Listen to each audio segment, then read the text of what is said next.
You stand at the kitchen counter and you look at the receipt. It's long, curling off the edge of the granite, listing things that used to be cheap but now feel like luxury imports. Eggs, butter, a bag of flour. You lift the grocery bag and it feels light. It feels hollow. You've spent $100, and yet, looking at the spread, you realize you haven't actually bought a week of security. You've bought a few days of delay. This is the quiet anxiety of the modern provider. It's that heavy, sinking feeling in the pit of your stomach when you realize that if the truck stopped moving for just 72 hours, that counter would be bare. So you did what any responsible person does. You went to the big box store. You bought the plastic seedling trays. You bought the premium potting soil and the yellow bags. You spent your Saturday morning digging, sweating, and burying your hopes in a 4x8 raised bed. You watered it religiously. You weeded it until your back ached and your fingernails were stained black. And then August arrived. You walked out with a ceramic bowl. You picked 12 cherry tomatoes and a handful of snap peas. They tasted incredible, better than anything in the store. But as you stood there holding that bowl, the math hit you like a cold wind. You spent $60 on soil and $30 on starts to grow $4 worth of salad. It feels brittle. It feels like you're playing a game where the rules were written by someone else and they designed it so you'd always lose. Let's be honest about the way most people approach growing their own food. We treat it like a hobby. We treat it like a craft project. We grow garnishes, the pretty things that sit on the side of the plate. But a garnish won't keep your daughter full. A garnish won't sustain your son through a winter. If you want to actually feed your family for a year, to truly step off the treadmill of rising prices and fragile supply chains, you have to stop gardening. You have to start building a system. The dirt under your feet isn't just a place to stick a plant, it's a biological engine. And right now, your engine is stalled because you're missing the spark. Most people think they need more land, more tools, or more luck. They don't. They need a different map. Today, I'm going to show you the map I used. We're going to look at a backyard system that doesn't just grow food, it manufactures calories. It doesn't ask for your whole weekend, and it doesn't require a tractor. It only asks that you stop fighting the biology and start steering it. The failure you felt in August, that bowl of expensive cherry tomatoes, wasn't your fault. You weren't lazy, you weren't bad at gardening. You were simply operating with an incomplete map. Most of us were raised in a world of linear inputs. You want a tomato, you go to a store, you give them paper money, they give you a red fruit. You want a garden, you go to a center, you buy a bag of fertilizer, you pour it on the dirt. It's a straight line. Input A equals output B. But nature doesn't work in straight lines. Nature works in loops. Think about the forest behind your house, or even the weeds growing in the crack of a sidewalk. No one fertilizes them. No one bags up their leaves and hauls them to the curb. No one buys them premium soil. Yet they are lush. They are resilient. They are an engine that never stops turning. The broken map we've been following treats the backyard like a factory floor where we are the managers. We think we have to micromanage every leaf and every bug. We treat the soil like an empty warehouse that we have to fill with expensive products. It feels like the right thing to do. You think you're helping when you spray that blue liquid or dump that bag of lime, but the system reacts like you've attacked it. You're feeding the plant, but you're starving the soil. You're creating a drug-dependent garden that dies the moment you stop paying for the inputs. If you want to feed a family, you have to stop managing a factory and start stewarding a cycle. We've been kept from seeing the whole system. We focus on the fruit because that's what we eat, but the fruit is just the exhaust of a much larger machine. To win this game, we have to look deeper. We have to find the hidden engine, the one that turns waste into calories, sun into storage, and anxiety into a full pantry. You don't need a green thumb. You need a closed loop. And the first step to closing that loop is realizing that the most valuable things in your yard aren't the plants you bought. It's the things you've been throwing away. To feed a family, you have to stop thinking about dirt and start thinking about energy storage. Think about the battery in your car. It doesn't create electricity out of nowhere. It catches the energy from the alternator and holds it until you need to start the engine. Your backyard is exactly the same. The sun is your alternator. It's pouring energy onto your grass every single day. But if your soil is dead or thin, that energy has nowhere to go. It hits the ground and bounces off, or it grows a few weeds that you eventually mow and throw in the trash. You're letting your battery drain every single night. To fix this, we need to understand a simple biological principle: cation exchange capacity. Now, that sounds like a textbook term, but in plain language, it's just a measure of how sticky your soil is. Imagine a coffee filter. When you pour water through a clean coffee filter, it runs right through. But if that filter is filled with dark, rich coffee grounds, the water lingers. It absorbs the oils, the flavor, and the caffeine. By the time it hits the pot, it's transformed. Most backyard gardens are like a clean coffee filter. You pour on expensive liquid fertilizer, a heavy rain comes, and all those nutrients wash straight down into the water table. Your plants get a tiny sip, and the rest is gone. You're paying for nitrogen that is currently sitting 10 feet underground where no root can reach it. We are going to fill your filter. We are going to make your soil so sticky that it catches every drop of rain and every molecule of mineral. The secret is not a magic powder. The secret is carbon and biology. In a forest, the battery is the layer of decomposing leaves and fallen wood. This is the humus.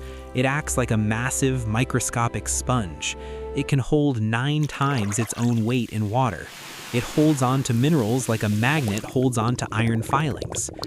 When you have a high carbon system, you aren't just growing plants in dirt, you're growing them in a buffer. If it doesn't rain for 3 weeks, the sponge releases its hidden moisture. If you have a sudden cold snap, the biological activity in that dark, carbon-rich soil actually generates a tiny amount of heat, just enough to keep the roots from freezing. It's a self-regulating thermostat. In simple terms, we're shifting from a system of feeding the plant to a system of charging the battery. Once that battery is charged, the plants don't just grow, they explode. They become nutrient-dense. A potato grown in charged soil isn't just starch, it's a mineral-dense survival pack. A carrot isn't just sugar, it's a concentrated dose of vitamin A and medicine. When you feed your family from a charged system, they stay full longer. Their immune systems get stronger. You aren't just filling their bellies, you're building their resilience from the ground up. But to charge this battery, we need the right fuel. We aren't going to buy it, we're going to harvest it from the waste stream you've been ignoring for years.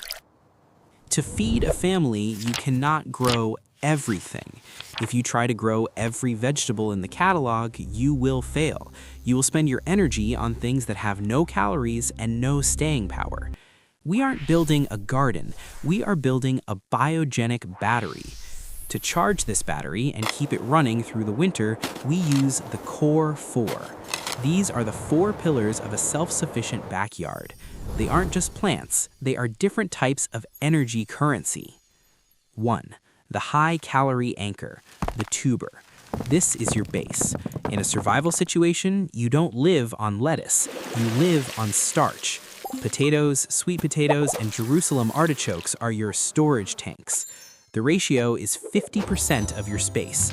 The logic: 1 pound of potatoes is roughly 350 calories. A 10 by 10 foot patch, managed correctly, can produce 200 to 300 pounds of food. That is nearly 100,000 calories sitting under the dirt, protected from the wind and the frost. 2. The nitrogen bridge, the legume. Your soil battery needs current to stay active, and that current is nitrogen.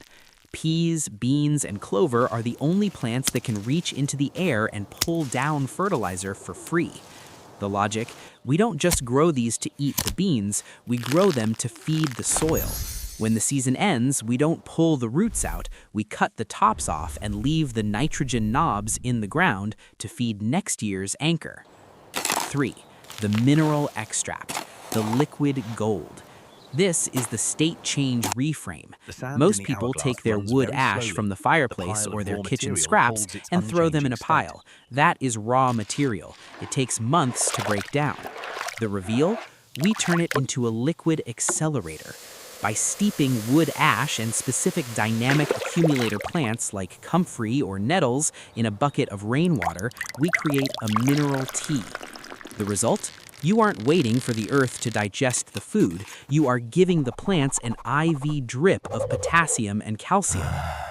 4. The vertical layer, the sun trap. Most people only grow on the ground. They're wasting 90% of their solar real estate. We use cattle panels or simple wooden A-frames to grow squash, cucumbers, and pole beans upward. The logic? By growing vertically, you triple your yield per square foot. You create shade for your anchor crops below, keeping the soil moist, while the leaves above drink in every ounce of sunlight. The cost analysis? If you went to the store to buy the equivalent of what this Core 4 produces, you would spend between $3,000 and $5,000 a year. Your cost? Seed potatoes, $40, bean seeds, $15, a bag of mulch, $10, or free if you use leaves, a bucket for tea, $5. Total, $70. You are trading $70 and a bit of rhythm for $5,000 worth of security. You aren't just saving money, you're opting out of a system that is designed to keep you hungry. But having the Core 4 is only half the battle. You have to know the rhythm of how to keep them alive when the weather turns. The biggest lie in modern agriculture is that you need heavy labor. You don't need a tractor, you need 15 minutes a day. If you give this system 15 minutes of your morning coffee, it will give you a year of dinner. This is the morning walk ritual. You walk out when the grass is still wet. You aren't working, you're observing. You're looking for the signals the system is sending you. Step 1, the squeeze test, the soil health check. Once a week, you reach under your mulch. You grab a handful of that dark, carbon-rich soil and you squeeze it. The signal: if it crumbles and falls apart like dry sand, your battery is low on moisture. The signal: if it drips water like a soaked sponge, you're drowning the biology. The goal: you want it to hold its shape like a moist brownie, then fall apart when you poke it with your thumb. This is the Goldilocks zone of aerobic activity. Step 2, the tea feed, the liquid gold. Every Wednesday, you go to your bucket, your mineral extract. The ratio, 1 part dark tea to 10 parts rainwater. The ritual: you don't spray the leaves, you pour it directly at the base of your high-calorie anchors. The why? This is like giving an athlete an electrolyte drink in the middle of a race. It prevents the midsummer slump where plants turn yellow and stop producing. Step 3, the vertical shift, the sun trap. As your pole beans and squash reach the top of your cattle panels, you have to steer them. The timing gate: once the plant hits eye level, you pinch off the very tip of the main vine.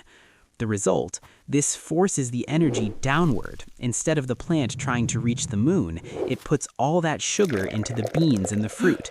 You are telling the plant, stop growing tall, start getting heavy. Step 4, the reality filter, when not to use. This is where people get carried away. They think they can use this liquid gold on everything. The warning: do not use wood ash tea on your blueberries, your azaleas, or your potatoes once they start to flower. The logic: ash is alkaline, it's sweet.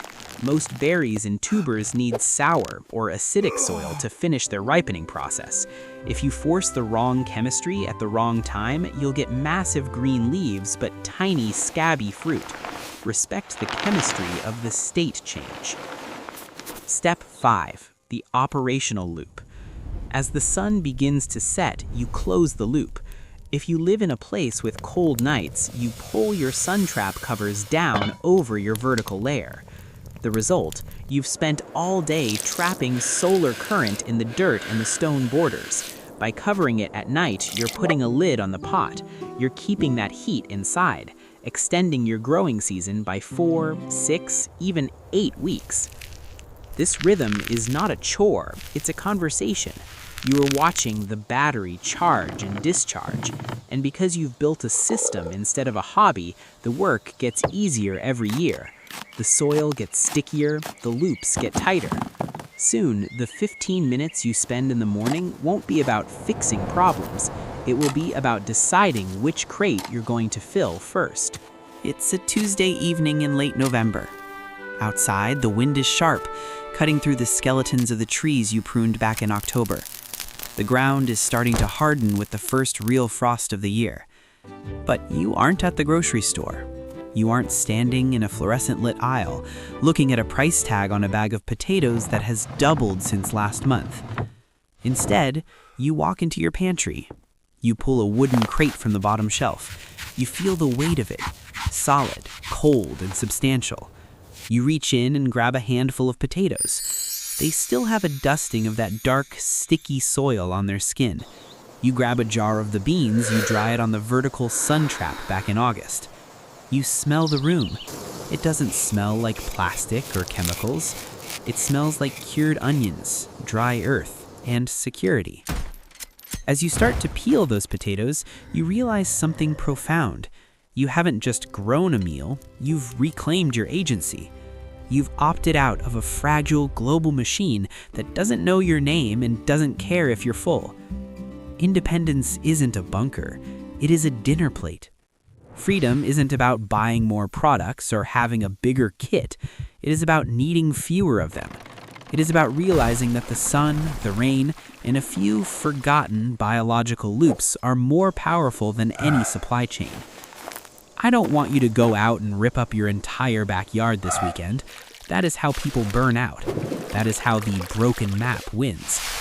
I want you to start with one cell, one 4x4 foot patch of dirt, one bucket of liquid gold, one cattle panel for a sun trap. Feed your family for one night, then 1 week, then 1 month. When you stop asking permission to eat, the world starts to look very different. The anxiety of the modern plate begins to lift, replaced by the steady, quiet rhythm of the seasons. You aren't just a consumer anymore, you are a steward. You are the operator of a biogenic battery that runs on grace and biology. So walk out tomorrow morning, take your coffee, look at that patch of grass you've been mowing for years, and see it for what it actually is.